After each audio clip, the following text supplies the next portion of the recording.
19व्या शतकात इंग्रजांच्या विरुद्ध उलगुलांचा नारा देणारे धरती आबा बिरसा मुंडा, इंग्रजांच्या नोकरीचा त्याग करून आदिवासींच्या न्याय हक्कासाठी बंडाची भूमिका घेणारे आद्य क्रांतिकारक राघोजी भांगरे, 1857च्या स्वातंत्र्य समरात शेठ सावकार व इंग्रजांच्या शोषणाविरुद्ध नेटाने लढा देणारे तंट्या मामा भिल्ल, जंगल बचाव सत्याग्रहामध्ये शहीद झालेला नाग्या महादू कातकरी आणि आपल्या जांभुरी गावची आन बान आणि शान, ज्यांचे नाव घेताच आपसकच अंगावर शाल येतात असे लायन हार्ट होनाजी गेंगले, या सर्व आदिवासी क्रांतिकारकांना वंदन करून मी प्रणाली विजय गेंजे शाळा शासकीय माध्यमिक आश्रम शाळा राजपूर विचार मंचावर विषय मांडत आहे. आई समजून घेताना. आई एक नाव असतं, घरातल्या घरात गजबलेलं गाव असतं. आई म्हणजे लंगड्याचा पाय असते, वासराची गाय असते, दुधावरची साय असते, अन लेकराची माय असते, माय असते.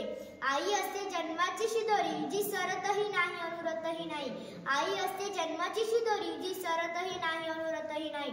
आजपर्यंत अनेक लेखक कवींनी आपल्या लेखनातून आईची महती सांगितली आहे. आई या फक्त एक शब्दावरती कित्येकांनी पीएचडी केले आहे, तरी सुद्धा आईचे संपूर्ण वर्णन करेल असा एकही ग्रंथ, एकही पुस्तक जगाच्या पाठीवर उपलब्ध नाही. कारण आई हा एक शब्द नाही, तर तो एक मंत्र आहे जगण्याचा, तुमचा, माझा आणि आपल्या सर्वांचाच. स्वामी तिन्ही जगाचा आई विना भिकारी असे म्हणणारे पूजनीय साने गुरुजी, त्यांनी आपल्या श्यामची आई या पुस्तकातून आईची थोरवी सांगितली आहे. छत्रपती शिवाजी महाराजांना स्वराज्य स्थापनेची प्रेरणा त्यांच्या आई जिजाबाई यांनीच दिली. इतिहासात टोकावून पाहिला असता अशी कित्येक उदाहरणे सांगता येतील. आईशिवाय आपण काहीच नाही हे आपल्याला ज्ञात आहे. पण खरंच का हो, आईला आपण कधी समजून घेतलंय का हो? तिने सोसलेल्या वेदनांची झळ आपल्याला बसली का हो?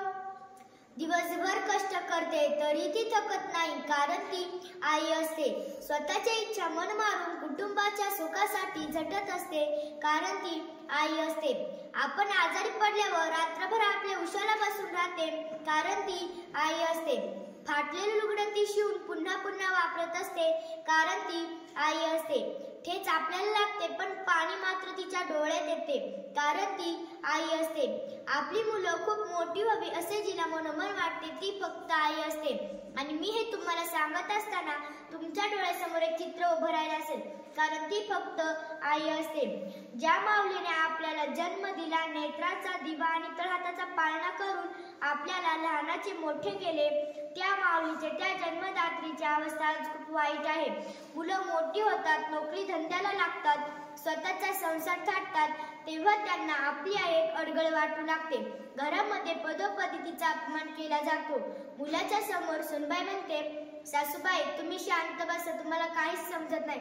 तरी सुद्धा ती माऊली काहीच बोलत नाही, कारण ती आई असते. समाजामध्ये आज खूप विदारक चित्र पाहायला मिळत आहे. मुलगा व सून छान बंगल्यामध्ये राहतात व आईला उपास बांधून देतात. घरातील कुत्र्याला बिस्किटे टाकतात व आईला उपाशी ठेवतात. अशी सुद्धा काही मुलं आहेत. आपण म्हणतो ना, आई माझा गुरु, आई कल्पतरू, सौख्याचा सागरू, आई माझी सौख्याचा सागरू, आई माझी. मित्रांनो, आई आपला पहिला गुरु आहे, आपले दैवत आहे. तिची अशी अवहेलना करू नका. लक्षात ठेवा, जे पेराल तेच उगवेल. आपण जशी आपल्या आईला वागणूक देतो तशीच वागणूक आपल्याला आपली मुलं देणार आहेत. आपण लहान असताना कित्येक वेळा आईच्या मांडीवर शी केली असेल, तरी तिने त्याची किळस केली नाही. आपल्याला आपल्या हाताने खाता येत नव्हते, तेव्हा तिने चिवच्या आणि कावच्या गोष्टी सांगून आपल्याला भरवलं देखील असेल, तरी तिने त्याचा कंटाळा केला नाही. आपण चुकीचे वागले होते, आपल्याला ओरडले देखील असेल, आपल्याला शिक्षाही केली असेल, पण आपल्यावर चांगले संस्कार व्हावे हाच तिचा उद्देश होता. आपण आईसाठी कितीही केले तरी तिच्या ऋणातून आपण मुक्त होणार नाही, इतके उपकार त्या माऊलीने आपल्यावर केले आहेत. त्यामुळे तिला समजून घ्या, तिला सन्मानाची वागणूक द्या. आज वृद्धाश्रमाची संख्या झपाट्याने वाढत आहे, कारण आता नकोशी झाली आहे. ही खूप चिंतेची बाब आहे. एक आई 4 मुलांना सांभाळू शकते, पण 4 मुलं एका आईला सांभाळू शकत नाही, हे आपले दुर्दैव आहे. मित्रांनो, कधीतरी अनाथ आश्रमातील मुलांना भेट द्या, कधीतरी रस्त्यावर भीक मागणाऱ्या मुलांना भेट द्या, तेव्हा तुम्हाला आईची किंमत कळेल. आणि इथून घरी गेल्यानंतर आईचा हात हातात घ्या, तिच्या तळहातावर पडलेले खड्डे तुम्हाला तुमच्या अस्तित्वाची जाणीव करून देईल. आणि एक गोष्ट लक्षात ठेवा, जेव्हा आपल्यावर संकट येते, जेव्हा आपल्यावर वाईट वेळ येते, तेव्हा आई शिकलेली असो की अडाणी, आईसारखा उत्तम मार्गदर्शक जगात दुसरा कोणी नाही. त्यामुळे तिला समजून घ्या, तिला समजून घ्या.